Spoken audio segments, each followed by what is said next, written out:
हम लोग इसी हॉल में कई बार बैठे हैं, बाई इलेक्शन के समय पर भी, बाई इलेक्शन से पहले भी, और आपको याद होगा कि 2024 में जब लोकसभा का चुनाव था उस समय भी हम लोग चर्चा पर यहाँ कर बैठे थे और हम लोगों को ये ऐलान करना पड़ा था कि रिजल्ट के लिए करो या मरो, और बड़ी संख्या में लोग पहुंचेंगे तभी प्रशासन से आपको अपना सर्टिफिकेट और परिणाम मिलेगा। मैं अपने समाजवादी पार्टी के एक एक कार्यकर्ता, एक एक साथी का बहुत बहुत धन्यवाद दूंगा कि जिन्होंने आखिरी वक्त तक, सर्टिफिकेट मिलने तक प्रशासन के सामने खड़े रहे और कई जगह बहुत तरीका अपनाया सरकार ने, लेकिन हमारी पार्टी के कार्यकर्ता, नेता मजबूती से खड़े रहे। उसका परिणाम ये हुआ कि उन्हें सर्टिफिकेट भी मिला और उत्तर प्रदेश में इंडिया गठबंधन ने भारतीय जनता पार्टी को हरा करके देश में एक ऐसी सरकार बनी जो पूर्ण बहुमत की नहीं थी। मैं उसमें उत्तर प्रदेश के सभी पीडीए कार्यकर्ताओं का और जिन्होंने समर्थन किया था उनका धन्यवाद और आभार फिर देता हूं। मैं जो तस्वीर बाई इलेक्शन में देखी थी, हमने जो तस्वीर बाई इलेक्शन में देखी थी, जो माताएं बहनें इस रिवॉल्वर के सामने खड़ी दिखाई दे रही हैं, मैं उन बहादुर महिलाओं से मिला भी था। हमारी पार्टी के नेता कई कार्यकर्ताओं ने मुझे मिलाया भी था और मैंने उनका सम्मान भी किया था कि जिन्होंने लोकतंत्र की और अपने मतदान की, अपने वोट की रक्षा करने के लिए जान की परवाह नहीं की, उस रिवॉल्वर का सामना किया, उस अधिकारी का सामना किया जो अधिकारी रिवॉल्वर तान करके और उन्हें वोट डालने से रोक रहा था। मैंने 2-2 लाख रुपए से उन परिवार के लोगों की मदद की थी। निशाने पे लोकतंत्र। दूसरी तस्वीर दिखाइए आप, वो तस्वीर आप कभी नहीं भूलेंगे। आप 2017 में समाजवादी पार्टी को 42% वोट मिला, बीजेपी को 37% वोट मिला। 2022 समाजवादी पार्टी को 46% वोट मिला, बीजेपी को 30% वोट मिला।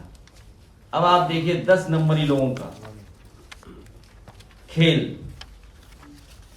जो मल्टी लेयर इलेक्शन माफिया है, जो सक्रिय हैं, मल्टी लेयर इलेक्शन माफिया जो सक्रिय हैं, 10 नंबरी लोगों के सहयोग से क्या हुआ?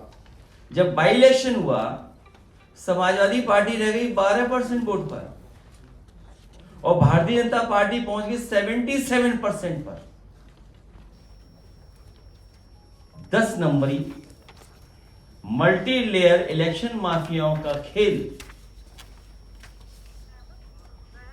जो इन्होंने किया, उसका परिणाम यह हुआ कि 2024 का जो बाई इलेक्शन था कुदरकी का, उसमें समाजवादी पार्टी 12% वोट पे रह गई, अमूमन जिसको 37, 42, 46% वोट मिलता था, और बीजेपी जिसको 29, 37, 30 और 77% पर पहुंच गई बीजेपी।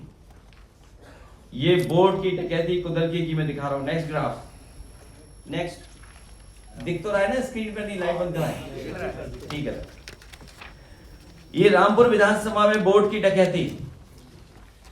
समाजवादी पार्टी को वोट कितना मिलता रहा है? 2022 में समाजवादी पार्टी को 55% वोट मिला, बीजेपी को 6% वोट मिला। 2012 में 2017 में समाजवादी पार्टी को 47% वोट मिला, बीजेपी को 25% वोट मिला। बीजेपी को 2022 में केवल 35% वोट मिला, समाजवादी पार्टी को 60% वोट मिला।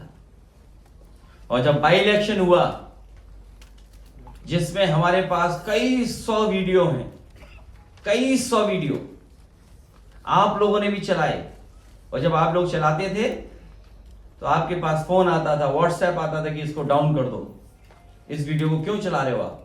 पश्चिम बंगाल चुनाव के नतीजे के बाद अब समाजवादी पार्टी के मुखिया अखिलेश यादव चुनाव आयोग और भाजपा पर तीखा हमला करते हुए नजर आए।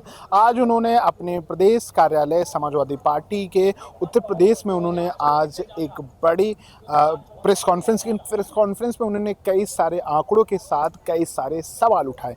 उन्होंने बाई इलेक्शन में हुए चाहे रामपुर, मिल्की और जौनपुर की कुछ सीटों को लेकर उन्होंने ग्राफ्स के जरिए कई सारे सवाल उठाए कि किस तरीके से भारतीय जनता पार्टी खास तौर पे जो वोट बैंक के लुटेरे हैं, इस तमाम शब्दों का उपयोग करते हुए उन्होंने कहा कि जिस तरीके से वोट परसेंटेज इस तरीके से चेंज होता है, कहीं ना कहीं ये माफियागिरी है, ये इलेक्शन माफियागिरी की तरफ बढ़ रहा। साथ में उन्होंने और भी अधिकारियों के ऊपर सवाल उठाए, जिस तरीके से बंगाल में लोकतंत्र को उन्होंने कहा कि हत्या की गई और अधिकारी जो जिस तरीके से भाजपा के इशारे पे काम कर रहे थे और ममता जी के चुनाव हारने को लेकर उन्होंने बीजेपी की साजिश बताई और कहा कि ईडी और सीबीआई के इशारों पे जो जिस तरीके से चुनाव आयोग भारतीय जनता पार्टी के बी टीम के रूप में काम किए थे, इसलिए नतीजा वहां परिणाम रहा। उन्होंने कई और तीखे सवाल उठाते हुए उन्होंने कहा कि 2027 में समाजवादी पार्टी का एक एक कार्यकर्ता और समाजवादी